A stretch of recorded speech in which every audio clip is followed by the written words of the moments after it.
Well, I think the one thing that discipline definitely does help you with is it helps you get things done. And when you get things done, when you actually do things, you have more success. If you have more success, and sometimes a big part of success is just not being fucking lazy and just doing it. Yeah. That's like 90% of it is just showing up. Get there and start working. Like, you're not going to feel perfect every day. If I only worked out when I felt good, I'd be a fat fuck. Because there's a lot of days I don't want to do it. It's pretty much the same with everybody that actually gets good at something. There's got to be those days you push through. And they're probably going to be more numerous than the days you don't. And so the benefit of discipline in my eyes has always been that through discipline, I get things done. Yeah. I always say that I'm like the most lazy, disciplined person I know, because I don't want to do it. Yeah. But I always do. One of the big problems is sitting down and doing the work. Mm-hmm. And you got to, and Pressfield talks about that in the most concise and beautiful way. And he labels it like an enemy. He calls it resistance. Mm-hmm. And that you have to sit down, you have to overcome resistance, and that the pro goes to work. And it doesn't matter if you're sick, doesn't matter if you have kids, it doesn't matter what, you're a pro and you go to work. And that just, it puts it in your head that this is what I do. This is what, and you have pride in that. And then when you are in front of that keyboard and you look down at the count, it says, I got 1,000 words today. I put 1,000 words in. You're doing the work. Yeah. And out of that work, gems blossom. Yeah. Little things, but you might have a day where you just write nothing but dog shit. So what? Show up again tomorrow. And tomorrow out of that dog shit, a flower will emerge. You never know. And that's the only way to develop real, like, to really develop your potential 100% in anything, whether it's as an author or even as a martial artist. There's a lot of creativity in martial arts. To be a great striker, you have to be creative, because you have to develop patterns or execute patterns that aren't going to be perceived. This idea that life is hard, something you're supposed to shield from them, it's so silly. And, I've had this conversation with my friends, because everybody that I know that's interesting had a fucked up life. But now we have kids, and the last thing we want is our kids to have a fucked up life. So we put our kids in these good schools, we live in these nice neighborhoods, everybody eats healthy, and there's no fucking domestic violence, and everybody seems, it's so different than all of our lives. And we were talking about it. Me and Brian Callen were actually talking about it. Like, look, we all had fucked up childhoods, and everybody we know had fucked up childhoods. And they're all interesting, but I don't want my kids to be boring, but I also want them to be safe. So it's like, how do you approach that? I mean, I think you get involved. This is what I've chosen to do, is get my kids involved in martial arts and give them the opportunity to pursue difficult things, and understanding that through pursuing these difficult things, like in accomplishing stuff, like you learn something about yourself. You learn that you have this ability inside of you to overcome.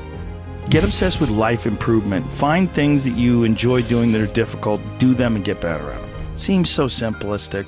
It seems like a ridiculous, idealistic point of view, but it's effective. Well, you need some amount of pride and some amount of ego to get good at things in the first place, because it's such a counterintuitive notion, because you have to have a belief in yourself. You have to be able, like when you start out at jiu-jitsu, you're a white belt. Like, I remember being a white belt and being like, oh my God, I am fucking never going to get good at this. I'm going to suck forever. But to look at people who are better than you and know they had to have sucked at one point in time. Okay, there's somewhere along the end of this tunnel, there's got to be a light. I just got to keep going. Yeah. And that takes ego, and right? Ego, yeah, I was going to say, I mean, ego drives you to be successful, me to be successful. Ego is what's driving you. The problem is when you let ego go too far. Yeah. And everything takes balance. There's a dichotomy in everything. Every part of you has a dichotomy. You can get so into the physical aspects of things that you end up like doing a bunch of steroids and going crazy and ruining your health. Right? Yeah. That's not good. Right. The other end of the spectrum, you can sit around and play video games and turn into a... Bodybuilding is a great example of that, because when you start lifting weights, you're like, God, I'd like to be stronger. And you start getting a little bit bigger. You're like, oh, look at that. I got a muscle. Woo, this is cool. And then you keep going, and then you keep going. But some guys get so fucking crazy, they won't stop until they have 22-inch arms. And they want to have thighs that are so big, they have to walk like they've got a barrel in between their legs. And, and they just can't help it. They just take it to some completely unhealthy place. Yeah, that's rough. Yeah, well, it's just the nature of trying to get good at something. You got to recognize what's good and what is just fucking insane. For some people especially, they're just experiencing way too much pressure.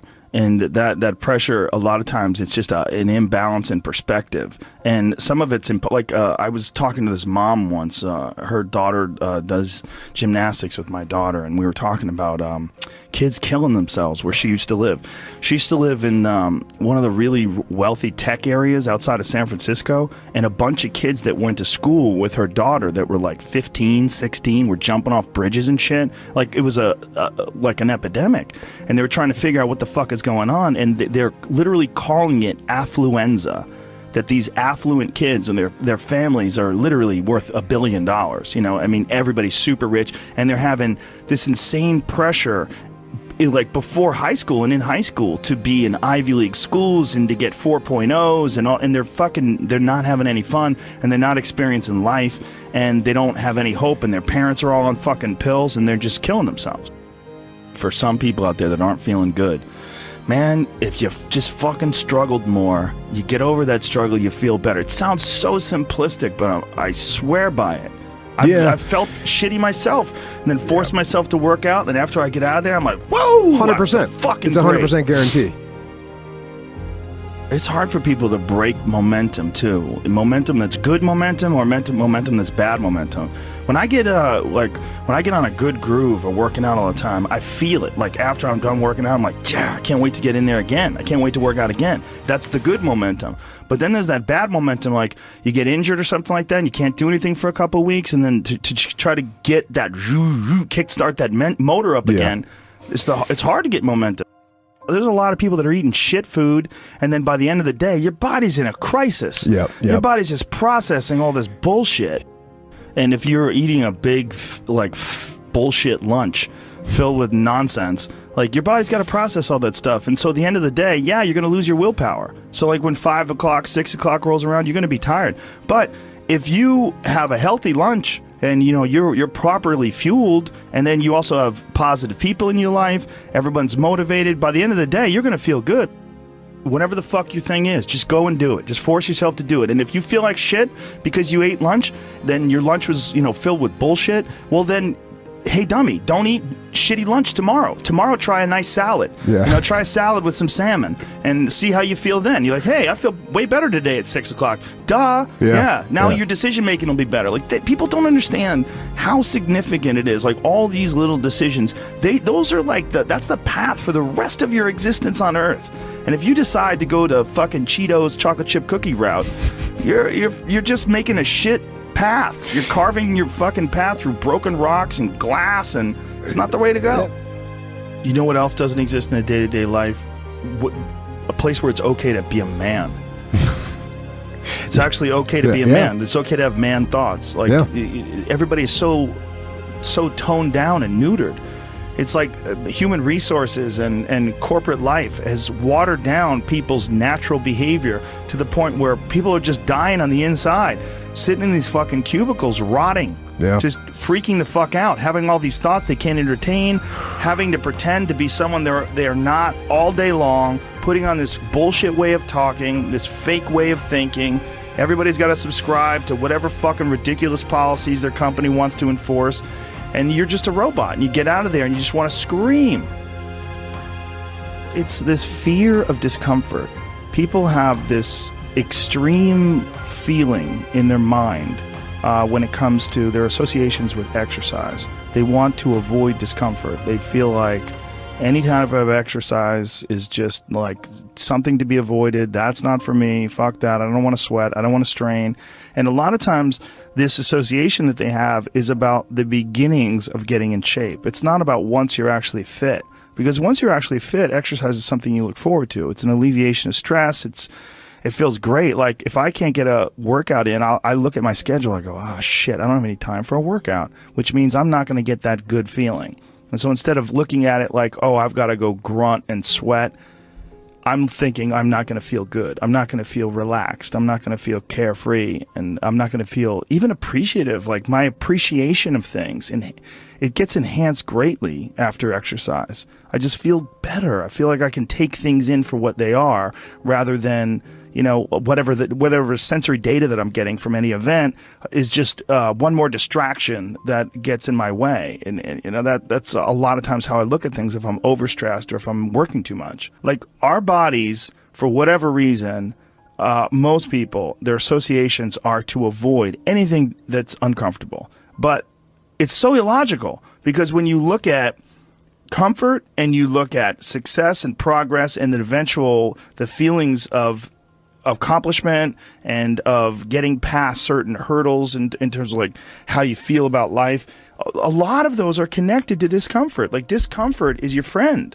It really is. Like discomfort and not being happy and content with certain situations in life or certain feelings in life, they're massive motivators, and they're amazing at facilitating change. And yet our instinct is to avoid those and just sit on the couch and watch some fucking reality show about dudes who make moonshine with our jaw open, like it's bizarre. And for me, at least, when I get like really disciplined and really I get really consistent with my workouts, one of the things that I almost feel momentum. I feel like there's like a push behind me, like, all right, like after I get out of the gym, I have a really good workout. I'm like, yeah, now I'm doing it. I'm doing it all the time now. And I'm looking forward to the next time. And it makes that resistance much weaker, and it makes my motivation and my discipline much stronger. I think a lot of it is based on just the consistency. You know, it's one of the things that I talked about recently on the podcast. I said, you know, like blowing something off, it's not just not good. Like blowing off an exercise that you planned is not just bad for you physically. It's also bad mentally, because then that option is now available. The option to fuck off is available.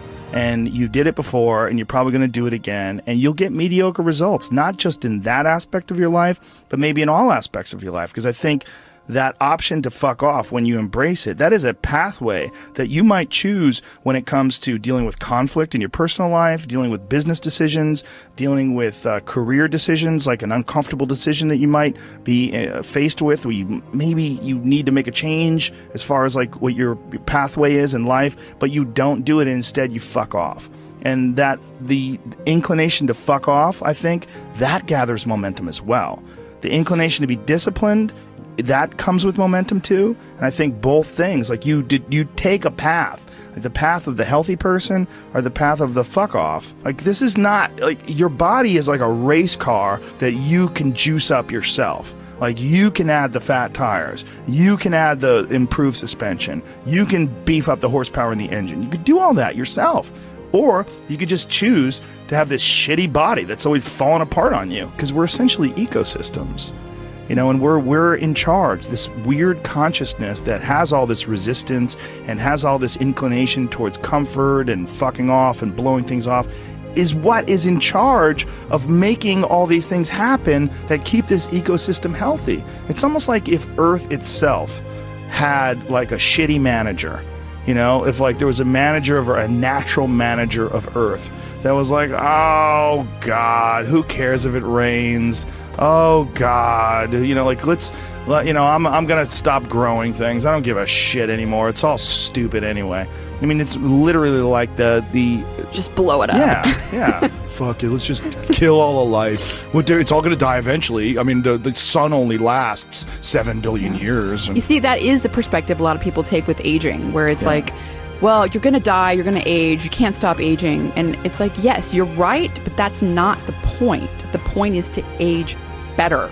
Like, that's the point. The point is to increase your health span, you know, and that is, we know is possible. Like that can, there's some of these like centenarians and super centenarians I've seen that are like over 100 years old, and they're like riding bikes and racing, and it's like Yeah. they're old. They are very old. But they're experiencing a very good quality of life. Yeah. And they're experiencing a quality of life that these other people that don't exercise feel. They physically feel their own body diminishing, and they just feel it's inevitable. It is what it is. You're wasting your time. You're out there running around. But no, we're not, because this experience right now, it's not like no one's under the illusion that you're going to live forever, but you are enhancing the experience that you're currently involved in right now. And you are alive. Right. You are alive. You do experience this life. But do you experience this life optimally? Is it as enjoyable as it can be? And we all know that there's a spectrum for that enjoyability.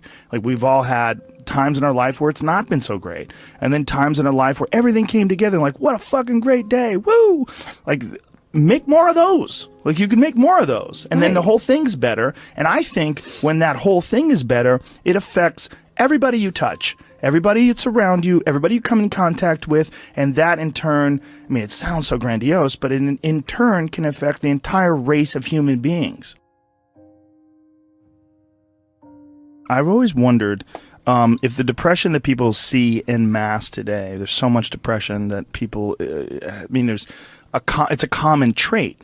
Like, it's a common condition. Oh, he suffers from depression. Oh, she suffers from depression. Like, oh, he's got herpes, you know what I mean? It's like, it's a common thing. I've always wondered, or I've been wondering more and more recently.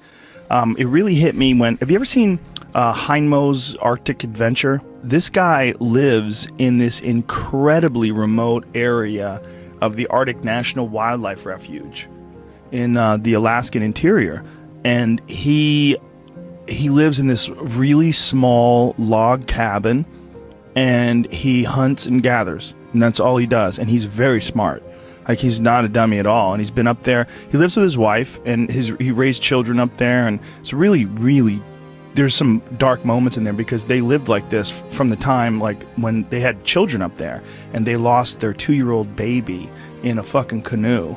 Like, they tipped over in a canoe and lost their kid. And it's like, it's really intense when they revisit the site and leave flowers. And it was like 30 years ago, and they had several children since then, but this moment is still like this intense moment of loss for them when they lost their baby. But this fucking guy is very happy and very, very smart and very connected and very articulate.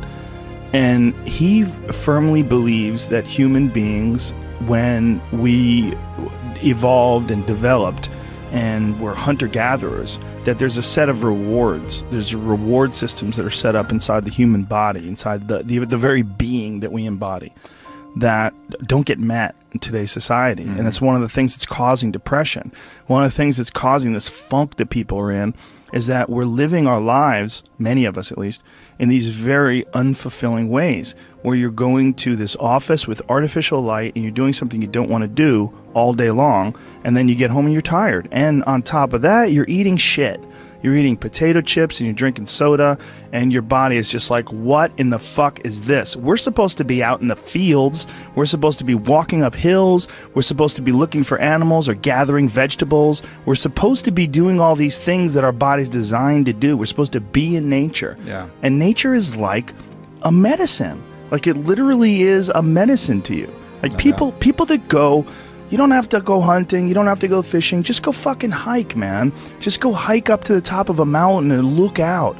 You know, there's a reward that you get from that is intensely, like, soul-filling. There's, like, something about, like, when I was in Colorado, and there was this area of Boulder where you drive up one of these roads, and there was this area where you could park. And it was this incredible view, man. And these people just park and just go out there and just look. But you get there and you park and you go, fuck. Because you would see, you're literally seeing the Continental Divide. These snow-capped mountains in July. Yeah. In July, it's covered with snow. Because those mountains don't give a fuck. Perspective. Oh. You know, just this whole new perspective on it. And I think nature, the ease of suffering is always in presentness. You know, when you're in presentness, truly locked in presentness, there is no suffering. There can be pain, but no suffering. Suffering is something created by our own minds. And I think nature is one of the great ways to do this, because humans, we take cues from our environment. And nature, as I was saying earlier, is always in the present. You know, there's this natural presentness of all the animals, everything around you. Whereas if you get around a bunch of people watching Housewives and stressed about this and popping pills, you're going to take on that energy too, and you're going to lose your presentness because of your surroundings. So it's like this ultimate regrounding tool where we get back to present moment again. Yeah. You know, and that's such a fucking key element to human happiness. And I think the other key element is having something we're fighting for.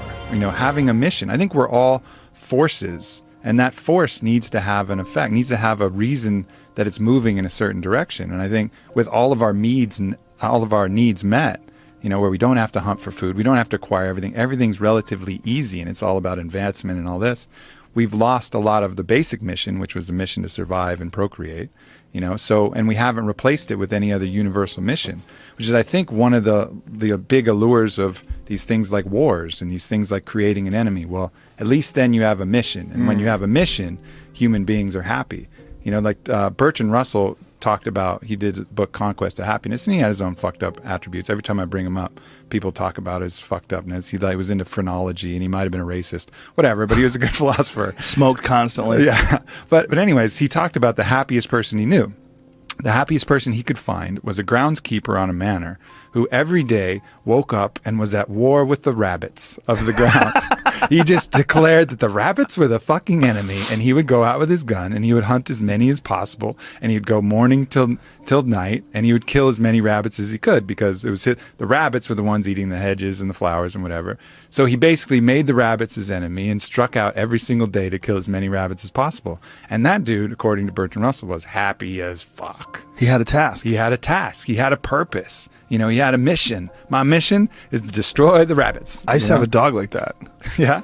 I had the happiest dog ever. His name was Frank Sinatra. And he was a pit bull that all he lived for was killing lizards. And my house, my old house, not the house I'm in now, but my old house, had this one, it's like on a hill, and there's this one wall where these lizards would run up the wall. And so Frank, I would literally let him out in the morning, and he would fucking bolt out that door. It's like, time to go to war. Like, and he would run and go look for these lizards. And he would stand there, like Eddie Bravo would just watch it and marvel. He'd be like, fuck, man, this dog does this every day. This dog does this every day. I go, this is what he loves to do.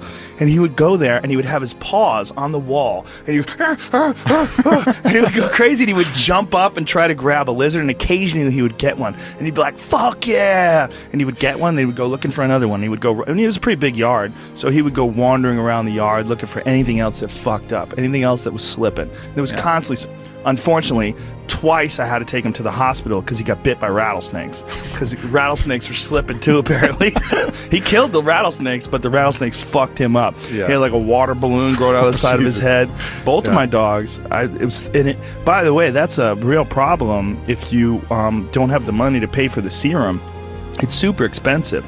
It was several $1,000s to treat them for this rattlesnake venom, anti-venom shit. It's like, I was like, man, what if I was poor? What if... that's a whole fucked up system. Like, they inject horses with the venom, and then they like get the antibodies from the horses. It's like this archaic system. I think my friend Donald Schultz is working on, he's a big snake handler guy. He's working on ways to innovate around that, because it's kind of like a real backwards system that they have, how you get anti-venom. Well, a horse will survive, so let's just fucking sort of put the venom in there, and then we'll get the antibodies from the horse, and then, you know, it's a weird thing how they do it. Yeah, well, that's a real problem with people that are vegans. If you're a vegan and you don't use any animal products and you get bit by a rattlesnake, you got two choices. Compromise your morals, or that's a wrap. Yeah. You know? But this dog was so goddamn happy. He had missions. Yeah. You know, he would go out of that yard and he wasn't bored. He was like, please take me for a walk. Come on, man. He was like, see ya, dude. I'd open that door. He was gone. He just had his little mission. And I think you can see that in the people who are the most unhappy. They seem aimless. Yeah. They're like, what am I here for? Why am I doing this? Nothing makes sense, you know? And I've even felt it in my own life when, you know, I know what my mission here is. My mission is to expand human consciousness, to help people be happy. Like, that's really what I find my greatest purpose in. But every once in a while, I'll get this kind of like fuck people attitude. Maybe someone said some fucked up shit, and I'm like, man, people fucking suck. Fuck people. And then at that moment, that's when I'm actually depressed, you know, because I've lost my mission. Instead of having a mission like, yes, my mission is human consciousness, all of a sudden it's like, fuck people, fuck that mission. They'll figure it out. And then I'm depressed because I've lost my purpose. It's very hard to rise above, like literally, when something like that happens and realize like, oh, you're encountering one diseased individual. You got to look at the mass of humanity. Yeah. Like when you encounter one diseased individual, it's so like this guy who shot up that nightclub in Orlando. You're looking at one diseased individual. And if you say, man, people fucking suck, look at what they did. Well, look at how many people that are responding with rainbows on their Twitter pages and love and all the best wishes to those folks that got killed and all their... I mean, I was looking at this guy's page who's an animal lover who was organizing people to go to the homes of the victims and see if they have pets that are trapped. You know, there's beautiful people out there. Yeah. There's a lot. There's more beautiful people. This is without a doubt not just the safest, the easiest. This is the happiest time in terms of like being able to like reach out and send love to people and have people send love to you. But just occasionally you run into cunts. Yeah, no doubt. And the cunts itself, man. But the beauty is out there too. It's just not as dramatic and it doesn't impose upon us as forcefully. But if we just look, it's around all the time. We run into good people all the time. But you know, you just make eye contact with that good person or that kid who's just looking at you and just creeping with that little smile, and you're like, oh yeah, the good of humanity, the fact that, you know, we really are love, you know, being expressed, you know, outwardly all the time, and it's just these other delusions that get in the way of that. Well, we're oddly attracted to negativity too. It's almost like we look at negativity online or that you run into as like a possibility of war. Like, you have to look out, this fucking drum's beating. God damn it, there's an army on the background. They're coming. But, you know, it's like this real impulse to sort of batten down the hatches. When really it's just some fucking 36-year-old loser sitting in his parents' basement, you know, farting and smelling his own farts and angry online. I mean, that's really what a lot of you're dealing with. You're dealing with, like, really sick people. Like, people that have just, for whatever reason... They've not found their path. They've not found any happiness. They've not found any fulfillment. They haven't found any growth. They're just stifled or rotten in some sort of a weird way. It just hasn't really worked for them. Yeah. And so they're lashing out. They're lashing out at the world. And you run into one of those, and you're like, people suck. Yeah, and that's the initial response, and then the more conscious response is to look at them and have compassion for that person. Yeah, you know, that's hard to do, right? That is hard to do, and our system isn't based upon that. Even if you look at the U.S. penal system, it's very much about punishment. Whereas if you watch that documentary that Michael Moore did, Who to Invade Ness, where they go to Norway, they have a whole different idea of what the penal system is for. It's about restoring human dignity and cultivating, you know, a change, really making change in the person. It's not about punishment. It's about actually changing that individual so he doesn't do it again. And then you look at the recidivism rates between our prisons and Norway's prisons, and they're just dramatically different. That impulse to punish immediately, you know, is not the healthiest impulse. That's just going to create more issues down the road. You're not rehabilitating anybody. You're just taking even more broken people and putting them out in the world and hoping they're not going to do the broken things. Well, it's not going to fucking work. You know, the right impulse is always that compassion and looking to see, as if that was you, how all of these fucked up elements of the world and choices. I'm not overriding the fact that they had choices in all this. They're not free of guilt. But look at that like this is the person that just made some bad choices and had some tough shit to deal with and couldn't overcome it. The resistance in the video game was higher than his skill set, and he wasn't able to choose to work and choose to the positive elements that would allow him to overcome it. You know, yeah, see that. It's also Norway's dealing with far fewer people. That's true. You know, and that's a good thing for them. And it's also they don't have that conquerors mentality that we have. So we're so wrapped up in success and also in punishment. I mean, that is a big aspect of our culture, like punishment. And I mean, like when anybody does anything wrong online, the amount of people that feel like it's their job to shame that person and embarrass that person and insult that person, it's pretty crazy to watch when something goes down. It's all so counterproductive, you know, and I see that in the people shaming people for appropriation, right? So let's say, for example, someone wears a headdress at a fucking festival, right? They're probably they're not doing it to mock the Native Americans, most likely. course. It's probably like a mild appreciation and interest. I think this looks cool. I'm in a place, and and then all of a sudden they get all this intense hate and shame and putting all of this stuff, all of these intentions on them that weren't true. Again, going back to my point about morality, it's not about the act, it's about the intentions of the act. But right now we make it all about the act. Oh, you wore this headdress, that means you're insulting thousands of years of Native Americans, you're oppressing, you're appropriating. Like, no, I fucking wasn't. I was wearing a fucking headdress. But then all of a sudden that imprint will create trauma, and that trauma will have a poisonous impact that will make them feel weird and make them want to do that to other people. So it's like you're injecting someone with a hate virus, that they're going to then pass on to other people rather than doing the opposite, spreading the love herpes, where it's this contagious positivity that goes the other way. And we have those choices with how to deal with people, but more often than not, we come with this thing to punish and create more trauma, which triggers their own self-judge and their own self-hate, lowers their own self-love, and then they're going to pass that off to kids, family members, people around them. There's just two sets of dominoes that we can choose to take either path.